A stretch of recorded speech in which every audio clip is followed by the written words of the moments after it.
Hi అండి. ఈరోజైతే lunch box recipe పొట్టు మినపప్పుతో రైస్ కుకుంబర్ రైతా చూపిస్తున్నానండి. Welcome back to my channel Eshwari creations for all అండి. పొట్టు మినపప్పు అనేది ఈ రోజుల్లో ఎవ్వరు వాడట్లేదు కదండి, కానీ అది చాలా హెల్దీ అండి. దాంతో అయితే ఈరోజు మనం రైస్ ఐటెం చూద్దాము. ముందరగా వచ్చేసి ఒక ఫుల్ కప్పు పొట్టు మినపప్పు తీసుకోవాలండి. దానిని ఒక కడాయిలో వేసి నూనె లేకుండానే వేయించుకోవాలి. ఈ పొట్టు మినపప్పుతో మనం సున్నుండలు చేసుకుంటాం కదండి, అవి ఎంత బలమో ఈ రైస్ కూడా అంతే బలాన్ని ఇస్తుందండి. ఎదిగే పిల్లలకి, పెద్దవాళ్ళకి కానీ వారంలో 2 సార్లు చేసి పెట్టారనుకోండి, చాలా అయితే చాలా మంచిది. మంచి హెల్దీ ఫుడ్ అండి. ఇందులో వేసే ప్రతి ఇంగ్రీడియంట్ మనకైతే చాలా హెల్ప్ఫుల్గా ఉంటుంది, హెల్దీగా ఉంటుందండి.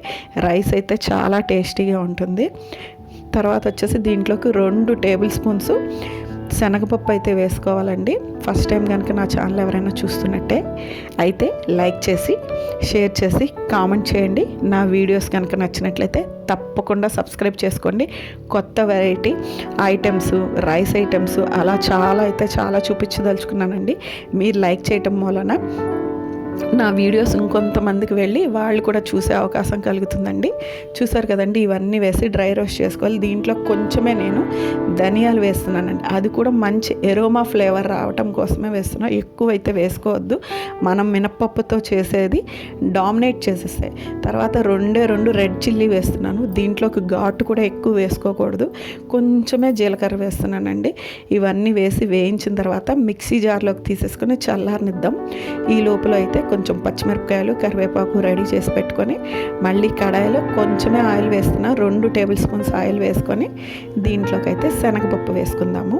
ఈ శనగపప్పు వేసిన తర్వాత మినప్పప్పు, ఆవాలు, ఎండుమిరపకాయ, తర్వాత వచ్చేసి పల్లీలు వేసుకొని ఇవన్నీ వేసి ఒక్కసారి అయితే వేయించుకుందామండి. ఇవన్నీ పచ్చి వాసన పోయి ఎరుపు రంగులోకి రావాలి. ఇలా వేయించుకున్న తర్వాత దీంట్లోకి వచ్చేసి రెడ్ చిల్లీస్ కూడా వేసుకోవాలి. ఇంగువ ఇలాంటివి ఏమీ వేయొద్దండి, దీని ఫ్లేవర్ అయితే పోతుంది. ఇలా వేసి వేయించుకోవాలి. నా ఛానల్ కనుక చూస్తున్నట్టయితే మీరు ఎక్కడి నుంచి చూస్తున్నారు ఏంటనేది కూడా నాకు కామెంట్ సెక్షన్లో పెట్టండి. ఈ రైస్ ట్రై చేసిన తర్వాత రైస్ ఐటమ్ ఎలా వచ్చింది అనేది కూడా నాకు చెప్పండి. దీనికి వచ్చేసి ఒక పెద్ద వెల్లుల్లిపాయ తీసుకొని దానిని ఇలా చిన్నగా చాప్ చేసి వేసుకోవాలండి. దీనికి మంచి ఫ్లేవర్ని ఇస్తుంది. తర్వాత వెల్లుల్లిపాయ తర్వాత వెంటనే పసుపు వేసుకోవాలి. ఈ పసుపు వేసి ఒక్కసారి అయితే వేయించుకోవాలి. వెల్లుల్లిపాయలు మాత్రం మరీ ఎక్కువ వేయించుకోవద్దు, కొంచెం పచ్చిగానే ఉండాలి. తర్వాత రైస్ వేసేటప్పటికి ఇవి కరెక్ట్గా సెట్ అయిపోతాయి. చూసారండి, ఇప్పుడు వేయిస్తున్నాం కదా, దీన్ని వేయించుకున్న తర్వాత దీంట్లోకి మనం ముందరగా సిద్ధం చేసుకున్న కరివేపాకు, పచ్చిమిరపకాయ చీల్చి వేసుకోవాలండి. ఇలా వేసేసుకోవాలి. దీనికి లైట్గా స్పైసీనెస్ అయితే ఉండదు. నేను 2 పచ్చిమిరపకాయలు వేసాను. ఈ రైస్ అనేది మంచి కమ్మగా ఉంటుంది. ఎటువంటి టైంలో అయినా తినచ్చండి. ఈ పౌడర్ని అయితే మనం 3 నెలల దాకా స్టోర్ చేయొచ్చు. ఎప్పుడు కావాలంటే అప్పుడు ఈ రైస్ ఐటెం చేసుకోవడానికి ఈజీగా ఉంటుంది. ఇప్పుడు పొట్టు మినపప్పుతో చేసాం కదండి, ఇలా కొంచెం బరగ్గా చేసుకోవాలి.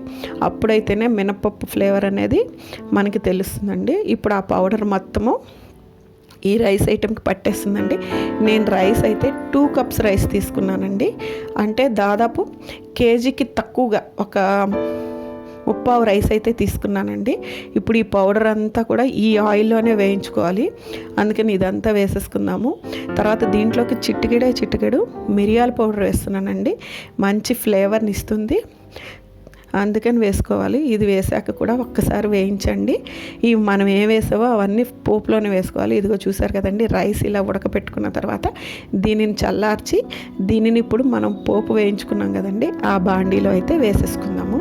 వేసేసి ఇలా కలుపుకోవాలండి. మొత్తం అన్నీ పౌడరే కాదు, ఇవన్నీ ఈవెన్గా కలవాలి.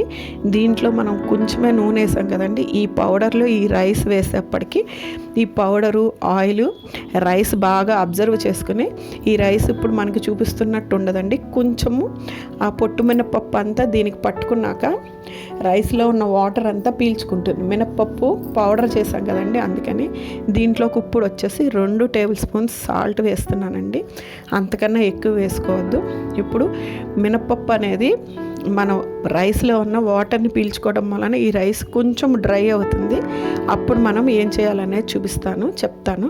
చూసారు కదండి, ఇదైతే సాల్ట్ కూడా కలిసేదాకా ఈవెన్గా మొత్తం అయితే చక్కగా కలుపుకోవాలండి. దీని వాసన అయితే మంచి ఫ్లేవర్ అయితే రిలీజ్ చేస్తూ ఉంటుందండి. వాసన చూస్తేనే తినేయాలన్నంత టెంప్టింగ్గా ఉంటుందండి.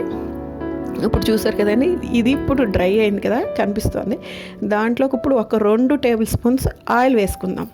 అలా ఆయిల్ వేసుకోవటం వలన మినప్పప్పు ఫ్లేవర్ అంతా దీనికి పట్టి రైస్ డ్రై అయింది కదండి, కొంచెము రైస్ అనేది సాఫ్ట్ అవుతుంది. అప్పుడు దీని ఫ్లేవర్ బాగుంటుంది. మీరు చేసుకున్నప్పుడు కంపల్సరీ ఆయిల్ అయితే వేసుకోవాలండి. అప్పుడే దీని రుచి అయితే బాగా వస్తుంది. ఇదంతా చక్కగా కలిపేసుకున్న తర్వాత దీంట్లోకి కొద్దిగా నెయ్యి వేస్తాం. అది కూడా మనం 1 టేబుల్ స్పూనే వేస్తున్నాం. అది కూడా ఏంటంటే మంచి ఫ్లేవర్ని, రుచిని ఇవ్వడానికి, కమ్మదనం, నేతి స్మెల్ తెలియడానికే నెయ్యి వేస్తున్నామండి. ఇదంతా కూడా వేసి రైస్ అయితే కలిపేసుకోవాలండి. చూసారు కదండి, ఇప్పుడైతే ఇది రెడీ టు సర్వ్ అండి. దీనినైతే చక్కగా ఇలా కలిపేసి పక్కన పెట్టుకొని దీంట్లోకి మనము కుకుంబర్ రైతా చేసుకుందామండి. అదైతే చాలా హెల్దీ అండి ఇది కూడాను. అందుకే కుకుంబర్ రైతానే ప్రిఫర్ చేస్తాను దీనికి. ఇప్పుడు చూసారు కదండి, కుకుంబర్ రైతాకు వచ్చేసి దీనికి తడకా పెట్టుకోవాలి. దానికోసం అయితే కొంచెం ఆవాలు, మినపప్పు, ఎండుమిరపకాయలు, కొంచెం నూనె వేసి ఎర్రగా వేగేదాకా వేయించుకుందామండి. ఈ తడకా పెట్టుకొని ఈ కుకుంబర్ రైతా వేసుకొని రైస్ తిన్నారంటే సూపర్ ఉంటుందండి. లంచ్ బాక్స్కి ఇది చాలా యూజ్ అవుతుంది. హెల్దీ అండి. వారానికి 2 సార్లు తిన్నా మనకి ఏమి కాదండి, మంచి హెల్దీ బెనిఫిట్సే ఇస్తాలండి. ఈ కాంబినేషన్ అయితే కంపల్సరీ ట్రై చేయండి. ఈ పౌడర్ రెడీ చేసుకుంటే ఈ రైస్ అయితే చేసుకోవడం చాలా ఈజీ.